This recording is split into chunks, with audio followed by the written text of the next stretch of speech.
Хуулийн үзэл баримтлалыг бол дэмжиж байгаа Монгол Улсын үндсэн хуулинд Монгол хүн амьд явах эрхтэй. Тэр амьд явах эрхийг нь бас төр хангах эрх зүйн дэд бүтцийг бий болгох энэ хүрээнд бас энэ цусны донорын хууль орж ирж байна гэж харж байгаа. За Чимбүрэн санаачлагчаас асуулт мөн бас эрүүл мэндийн сайдаас тодруулга авъя гэж бодож байна. 20 жилийн урд бас оюутан бахта бид нар ангаараа ингээд цусаа өгөх гээд явж исэн. Тэр үед бол гол агуулга бол нэг удаа цусаа өгөхөд бас 3 хүний аим аврах юм байна гэдэг. Энэ одоо мессежд нь хөтлөгдөж бид нар очиж исэн. Тэгээд очисон чинь одоо манай ангийн одоо 20-30 хүүхдээс бараг 6-7 хүүхэд илэгний вирустэй гараад донор өгөх боломжгүй болсон байхгүй. Тэгээд тэрнээс чи хоошоогоо бол энэ илэгний вирустэй холбоотой маш олон төрлийн зүйлүүд гарсан. Ер нь одоо энэ нөгөө хууль батлагдаж байгаа одоо батлагдахтаа зэрэгцээд энэ нөхцөл байдал ер нь ямар байна вэ? Нөгөө илэгний С вирусын эмчилгээ эдэргээд Монгол улс ч бас нэлээд дээгүүр ороод ирсэн. Энэ нөхцөл байдал ер нь ямар байгаа вэ? Энэ талаар мэдээллийг би Чимбүрэн дараагаас авна гэж бодож байна. За хоёрдугаарт нь болохоор тэр мундаг эднэр гэдэг үгнээс илүүтэйгээр яг тэр Банги орны хурал дээр эс Эрдэнэбат гишүүний хийсэнчлэн тэр татврын урамшуулалт дэмжлэг гэсэн эдийн засгийн хөшүүрэг талаас нь бас их сайн анхаарах заашгүй шаардлагатай харагдаад байгаамаа. За дараагийн нэг зүйл нь болохоор миний ойлгож байгаагаар улсын хурлд бол Туваан, Бэйсэн, Чимбүрэн, Мөнх сайхан гэдэг эмч гишүүд байна. Тэгээ бусад бас энэ эмч гишүүдийн байр суурийг сонсъё. Тэрэнд утгаараа бол энэ эрүүл мэндийн сайд Чимбүрэн гишүүн хоёрын ингээд мэдээллийг харж байхад зүгээр бид нар бас энэ ангаахын мэрэгчлэн бос хүмүүс яг ярьж байгаа юм харахаар бас л үндэслэл авахта гисэн хэрнээсээ тодорхой асуудлууд дээр өөрөөр байр суурьтай байгаад байгаамаа. Тэр яг энэ салбар удирж байгаа сайдын хувьд тогтмолын мөнх сайхан сайд бас яг энэ хуулийн төсөл дээр ямар үзэл бодол итгэл үнэмшилтэй байгаа. Энэ талаар бас байр суурийг сонсъё. За сүүлийн асуулт дахиад Чимбүрэн хууль санаачлагчаас энэ хуулийн төсөл батлагдсанаар хуулийн хэрэгжилт өр нөлөө сайжирч дараах эерэг үр дүн гарна гэд нийтдээ нэг 6 юм байна. За энэ 6 дотор бол жишээлбэл цус хэлбэлт судлалын салбарын эрх зүйн орчин боловсронгуй болох эднэр гэдэг. Ер нь ингээд манад орж ирж байгаа энэ хуулиуд, тогтоолын төслүүдийг гаргахаар яг миний бүр ингээд анхааран хараад байгаа зүйл бол яг тэр үр дүн нийгэмд буюу тухайн салбарт ямар үр нөлөө авчрах юм бэ гэдгийг ингээд бүр маш нэгт харж байгаа. Тэгэхээр энэ дээр зүгээр ерөнхий төсөөлийн чин чанартай зүйл бичээд байгаамаа. Уг нь бол улсын хурал чи одоо аливаа шийдвэр гаргахтаа тодорхой тооцоо судалгаанд үндэссэн симуляцийг заавал харж ямаар байгаа. Энэ хууль батлагдсанаар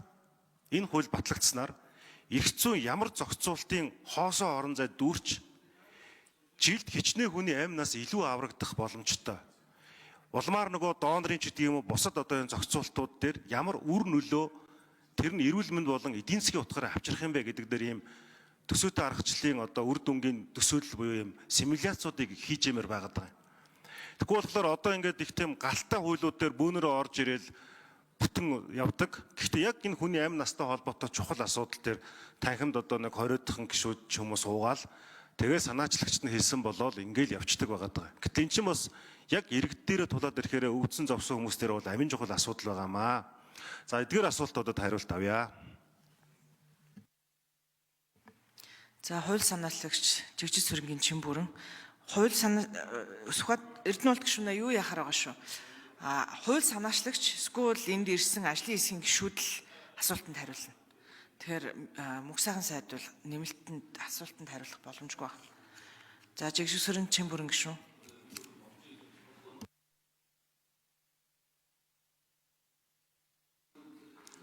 За Эрдэнэ улс гишүүний асуултанд хариулъя.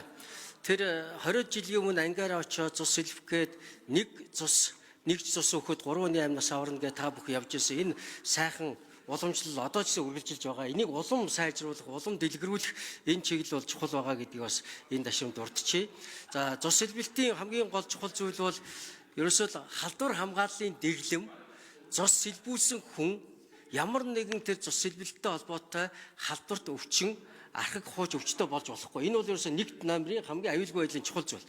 Тийм учраас одоо нэгдсэн том тогтолцоо болгоё гэдэг байгаа том зорилго бол ерөөсөө дэлхийд даяараа халдварын хамгааллын дэглэмийг бариулж чаддаг.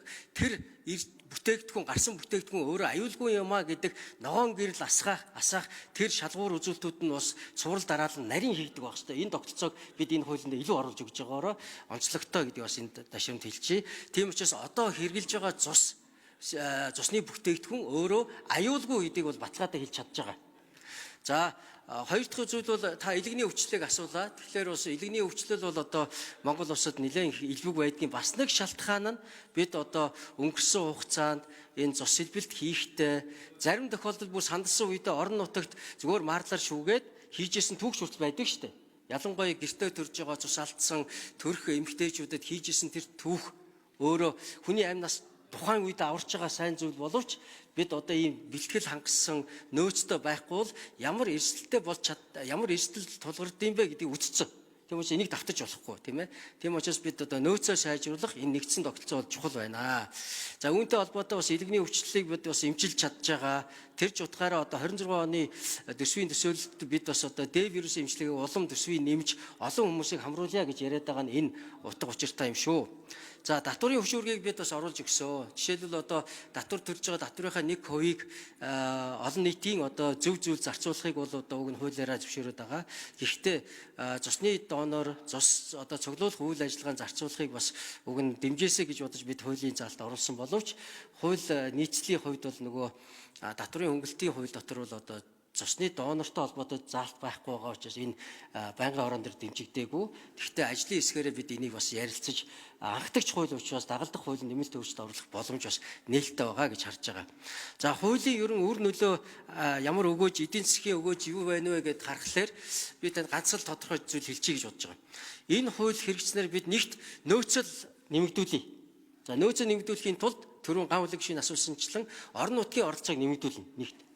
Хоёрт бид одоо энэ олон нийтэд энэ цусаа өгөх нь ямар зөв юм бэ гэдэг пропагандаг сайн хийх энэ тогтолцоогоо улам батжуулна.